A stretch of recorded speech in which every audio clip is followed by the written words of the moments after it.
ہاں جی فرمایا کہ وہ آ گئے ہزار تو پھر اسی بھی آ گئے، اسی بڑھے صحابہ بھی لے آئے، جوان بھی لے آئے۔ امام محمد قد آزروا علی الاعداء فی لفح الحروب۔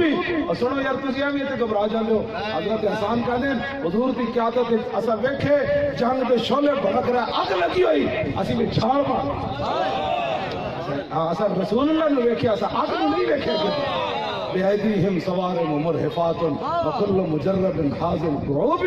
ہاں تو فرمایا مت سمجھنا حضور نال اسی جا رہے سی تے ساڈے ہاتھ وچ او جی تلواراں سن جڑیاں اسی کئی واری آزما چکے سی۔ ہاں سمجھ آئی بات کوئی نہیں؟ وَغَادَرْنَا أَبَا جَهْلٍ سَرِيًّا وَعُتْبَةَ قَدْ تَرَكْنَا بِالشُّرُورِ۔ ہاں جی فرمایا اسی ابو جہل نو بھی لمحہ پا دیتا تے شیبہ نو بھی لمحہ پا دیتا۔